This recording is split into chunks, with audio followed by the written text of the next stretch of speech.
قرآن حکیم کے 27ویں پارے کی تفسیر کا خلاصہ پیش کیا جا رہا ہے۔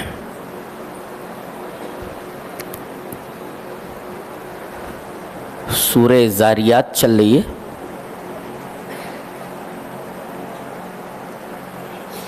اس میں اللہ تبارک و تعالی اپنے ان خاص بندوں کی حالت بتا رہا ہے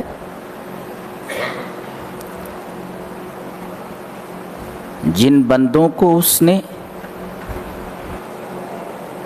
آخرت میں جنت دینے کا وعدہ فرمایا ہے۔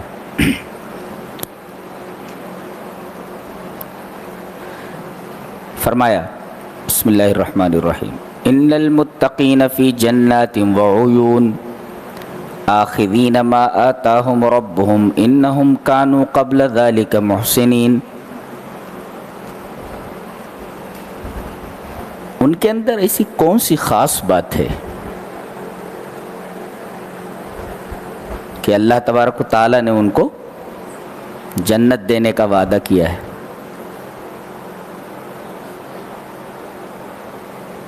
اگر معلوم ہو جائے تو وہ صفت اپنے اندر پیدا کی جائے۔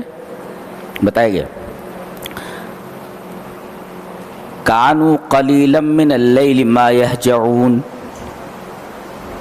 ہجع یہجع کا مطلب ہوتا ہے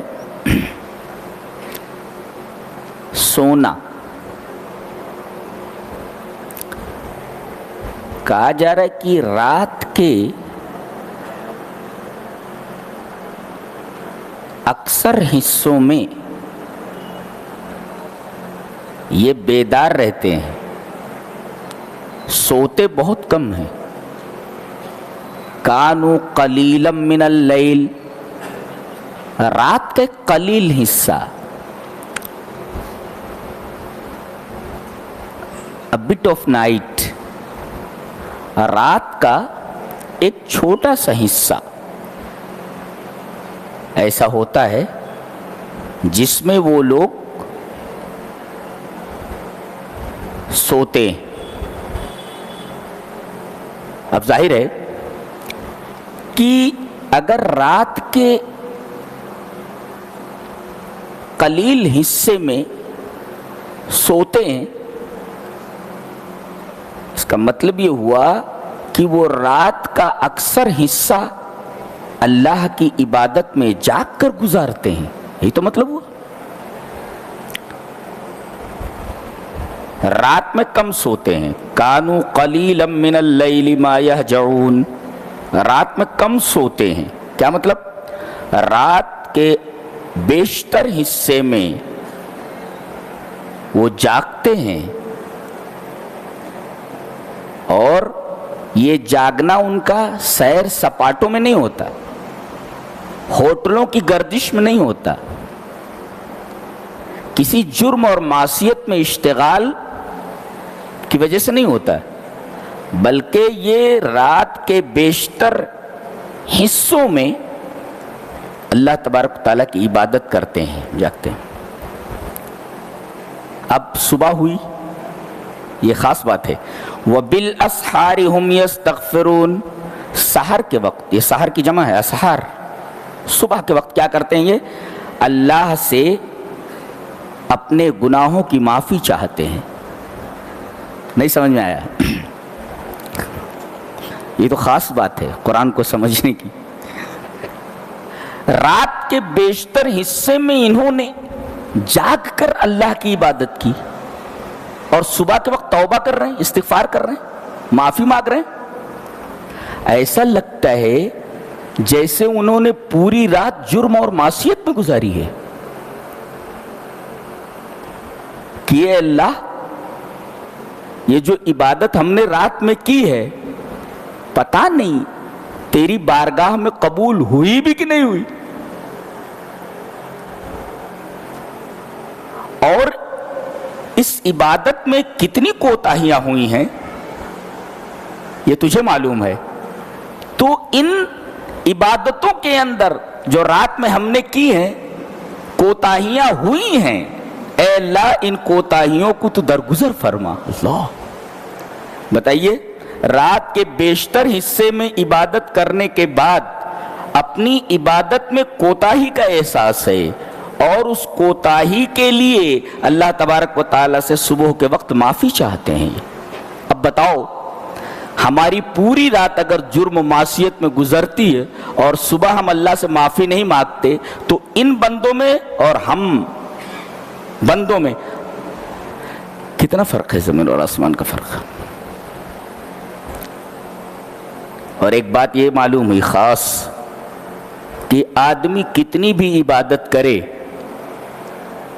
اصل یہ ہے کہ اللہ اسے قبول کر لے، اور کتنی بھی عبادت کرے عبادت میں کوتاہی ہوتی ہے، لہذا عبادت کرنے کے بعد وہ استغفار کرے کہ میرے رب عبادت تو میں نے کر لی، اب اس عبادت میں کوتاہی ہو گئی ہو تو میرے رب اس کوتاہی کو درگزر فرما اور میری اس عبادت کو قبول فرما۔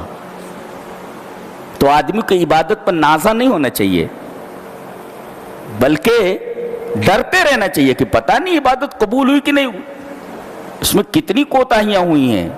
تو عبادت کرنے کے بعد استغفار ضروری ہے۔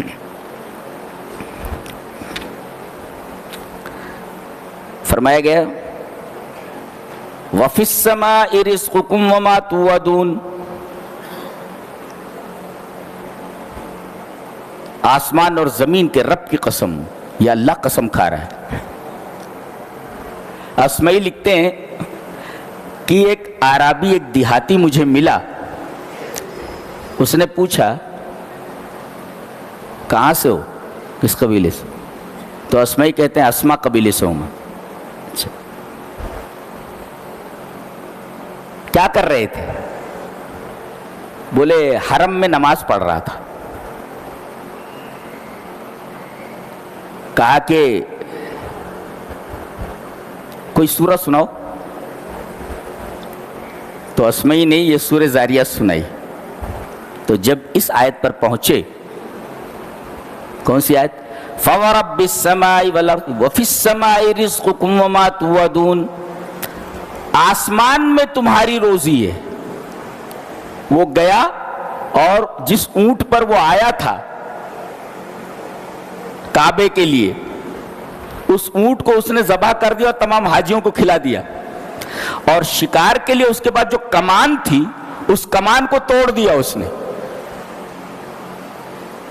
اور کہا کہ جب آسمان میں روزی ہے تو روزی دینے ہی والا ہے، وہ اس کا وعدہ ہے تو دے گا۔ وہ کہتے ہیں کہ ایک دفعہ پھر یہ ملا اور اس کے بعد کہا کہ وہی سورہ سنائیے، تو کہتے پھر سورہ زاریات میں نے پڑھی۔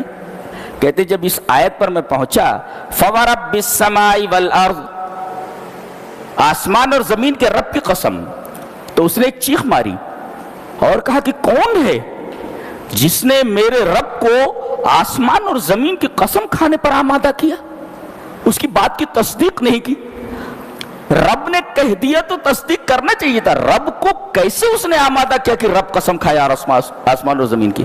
یعنی رب کو اپنی بات منوانے کے لیے آسمان اور زمین کی قسم کی ضرورت ہے؟ کس نے ایسا کیا؟ میرے رب کو قسم پر آمادہ کس نے کیا؟ اور کہتے ہیں کہ تھوڑی دیر میں اس کی جان نکل گئی، مر گیا وہ۔